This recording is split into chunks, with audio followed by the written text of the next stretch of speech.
Assalamualaikum warahmatullahi wabarakatuh. Salam sejahtera, Om Swastiastu, Namo Buddhaya, salam kebajikan untuk kita semua. Dalam pertemuan kali ini, kita masuk ke dalam materi hak asasi manusia, yaitu dalam subbab menapaki jalan terjal penegakan hak asasi manusia di Indonesia. Yang pertama, ada kompetensi inti. Selanjutnya, ada kompetensi dasar, dan ada juga indikator pembelajaran pada pertemuan kali ini. HAM atau hak asasi manusia. Pasti kalian sudah sering mendengarkan kata HAM atau hak asasi manusia. Tapi, apakah kalian tahu hakikat dari HAM itu sendiri? Hak asasi manusia atau sering disingkat HAM merupakan hak dasar atau hak pokok yang dianugerahkan oleh Tuhan Yang Maha Esa dan merupakan bawaan sejak lahir sehingga orang lain tak memiliki hak untuk melanggarnya. Hak asasi manusia juga tertuang dalam Undang-Undang Republik Indonesia Nomor 39 Tahun 1999 Pasal 1 menyebutkan bahwa HAM adalah seperangkat hak yang melekat pada manusia sebagai makhluk Tuhan Yang Maha Esa dan merupakan anugerahnya yang wajib dihormati, dijunjung tinggi, dan dilindungi oleh negara, hukum, pemerintah, dan setiap orang demi kehormatan serta pelindungan harkat dan martabat manusia. Munculnya hak asasi manusia itu berasal dari keyakinan manusia bahwa semua manusia merupakan sama dan juga sederajat. Pada tanggal 10 Desember 1948, masyarakat dunia mencatat peristiwa penting dan bersejarah, yakni disahkannya Deklarasi Universal Hak Asasi Manusia atau The Universal Declaration of Human Rights oleh Majelis Umum Perserikatan Bangsa-Bangsa.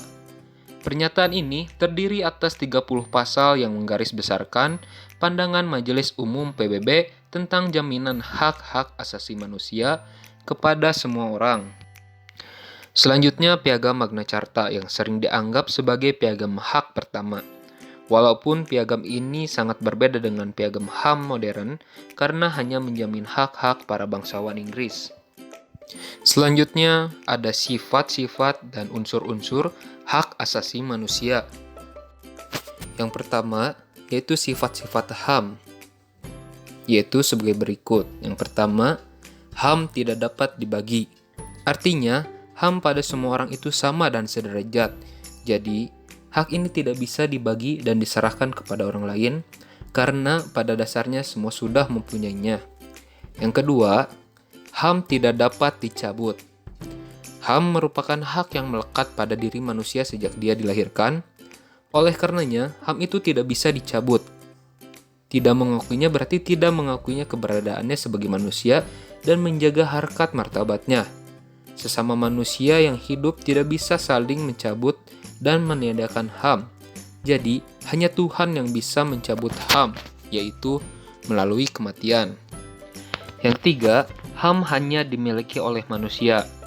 HAM itu hanya dimiliki manusia sebagai makhluk yang paling sempurna, diciptakan oleh Tuhan Yang Maha Esa dengan kelebihan akal dan pikirannya. Dengan adanya HAM, manusia diciptakan untuk menjadi pemimpin di muka bumi dan bisa mengatur pemanfaatan dari makhluk lainnya. Yang keempat, HAM bersifat universal. Artinya, HAM itu dimiliki oleh setiap orang dan sama. Tidak ada yang lebih dan juga yang kurang. HAM dimiliki tanpa membedakan suku, agama, bangsa, ras, negara, agama, harta yang dimiliki, dan jabatan di negara. Yang kelima, HAM dimiliki sejak lahir. Artinya, HAM itu sudah dimiliki sejak dilahirkan ke dunia oleh orang tuanya dan baru hilang saat seseorang meninggal dunia dan dikuburkan oleh masyarakat. Dan masih banyak lagi unsur-unsur HAM lainnya. Ada pula unsur-unsur HAM, yaitu keistimewaan, klaim, kuasa, dan kekebalan. Selanjutnya yaitu fungsi dan tujuan hak asasi manusia. Yang pertama, ada tujuan hak asasi manusia. Yang pertama, melindungi orang dari kekerasan dan kesewenang-wenangan. Yang kedua, mengembangkan rasa saling menghargai antar manusia. Dan yang ketiga, mendorong tindakan yang dilandasi kesadaran dan tanggung jawab untuk menjamin hak-hak orang lain tidak dilanggar. Selanjutnya ada fungsi hak asasi manusia. Yang pertama, membuat pemegang hak menjadi lebih berdaulat. Yang kedua, memperluas kepentingan. Artinya, fungsi hak asasi manusia yaitu agar setiap individu dapat merasa aman dan terjamin hak-haknya sebagai manusia yang bebas dan merdeka. Oleh karena itu, untuk menegakkan nilai-nilai hak asasi manusia, dibentuklah berbagai lembaga atau organisasi yang menjaga dan menegakkan stabilitas hak asasi manusia. Hak asasi manusia dalam konstitusi negara tertuang dalam bab 10A pasal 28A sampai 28J Undang-Undang Dasar Negara Republik Indonesia tahun 1945, yaitu ada hak untuk hidup, hak berkeluarga dan melanjutkan keturunan, hak mengembangkan diri, hak memperoleh keadilan, hak atas kebebasan pribadi, hak atas rasa aman, hak atas kesejahteraan, hak turut serta dalam pemerintahan, hak wanita, dan yang terakhir adalah hak anak. Selanjutnya ada hak asasi manusia dalam peraturan perundang-undangan, yaitu tertuang dalam Undang-Undang Nomor 39 Tahun 1999 tentang hak asasi manusia yang berbunyi, setiap orang berhak atas pengakuan, jaminan, perlindungan, dan perlakuan hukum yang adil serta mendapat kepastian hukum dan perlakuan yang sama di depan hukum. Setiap orang berhak atas perlindungan hak asasi manusia dan kebebasan dasar manusia tanpa diskriminasi. Selanjutnya ada contoh kasus pelanggaran HAM. Untuk pelanggaran HAM ini dibagi menjadi dua, yaitu pelanggaran HAM ringan dan pelanggaran HAM berat. Yang pertama ada contoh kasus pelanggaran HAM ringan. Untuk contoh yang pertama, memaksakan kehendak kepada orang lain. Yang kedua, meminta orang lain sependapat dengan dirinya. Contoh yang ketiga, melarang orang lain untuk beribadah. Nah, contoh yang terakhir ada melarang orang lain mendapatkan informasi atau pengajaran. Selanjutnya ada contoh kasus pelanggaran HAM berat. Contoh yang pertama yaitu kejahatan genosida. Dalam pasal 8 Undang-Undang Nomor 26 Tahun 2000 tentang Pengadilan Hak Asasi Manusia disebutkan, jika kejahatan genosida merupakan segala bentuk perbuatan yang dilakukan dengan maksud menghancurkan atau memusnahkan seluruh atau sebagian kelompok bangsa, ras, kelompok etnis, dan sekelompok agama. Adapun contoh kedua terkait kasus pelanggaran HAM berat, yaitu kejahatan terhadap kemanusiaan. Contohnya pembunuhan, pemusnahan, perbudakan, terorisme, pemerkosaan, dan lain-lainnya. Adapun akibat pelanggaran hak asasi manusia yang pertama, menciptakan diskriminasi dan ketidakadilan. Yang kedua, adanya rasa dendam dan kebencian antar sesama. Yang ketiga, merendahkan harkat, derajat, dan martabat kemanusiaan. Yang keempat, menciptakan kekerasan dan konflik antar sesama. Yang terakhir, menimbulkan penderitaan serta tersiksa lahir dan batin pada diri korban.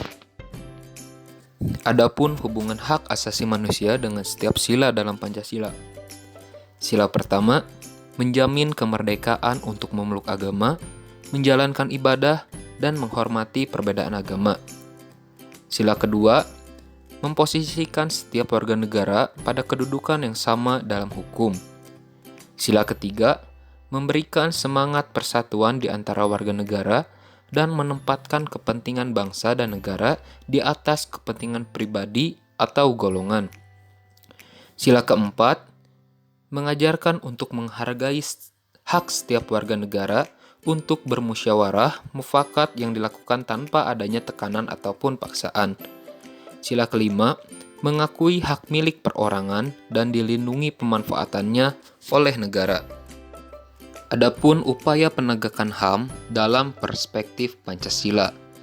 Pancasila sebagai dasar negara memiliki beberapa kedudukan, salah satunya sebagai sumber dari segala sumber hukum.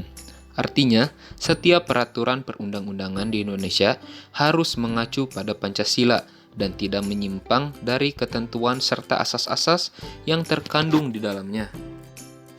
Yang terakhir, ada bentuk upaya penegakan HAM. Ada dua bentuk upaya penegakan HAM. Yang pertama, ada langkah represif, yang kedua ada langkah preventif. Nah, pengendalian preventif ini memiliki tujuan untuk melakukan langkah pencegahan terhadap berbagai pelanggaran norma.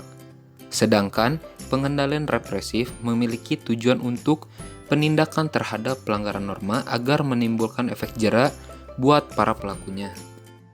Yang pertama, ada langkah represif, yaitu dengan membuat sebuah lembaga yang bernama Komnas HAM atau Komisi Nasional Hak Asasi Manusia. Komnas HAM adalah lembaga mandiri yang kedudukannya setingkat dengan lembaga negara lainnya yang berfungsi melaksanakan pengkajian, penelitian, penyuluhan, pemantauan, dan mediasi hak asasi manusia. Hal ini disebutkan di pasal 1 Undang-Undang Nomor 39 Tahun 1999 tentang hak asasi manusia. Yang terakhir yaitu langkah preventif. Yang pertama, membuat peraturan perundang-undangan HAM. Yang kedua, membentuk lembaga pemantau dan pengawas pelaksanaan HAM. Salah satunya yaitu Kontras atau Komisi untuk Orang Hilang dan Korban Tindak Kekerasan. Kontras sendiri adalah sebuah organisasi nirlaba yang bergerak di bidang advokasi hak asasi manusia di Indonesia. Sebagai sebuah komisi yang bekerja memantau persoalan HAM, KIP HAM banyak mendapat pengaduan dan masukan dari masyarakat, baik masyarakat korban maupun masyarakat yang berani menyampaikan aspirasi tentang problem HAM yang terjadi di daerah. Yang ketiga, melakukan sosialisasi HAM kepada masyarakat. Dan yang terakhir, memasukkan materi tentang HAM dalam mata pelajaran PPKN. Sekian yang saya dapat sampaikan, kurang lebihnya mohon maaf. Wassalamualaikum warahmatullahi wabarakatuh.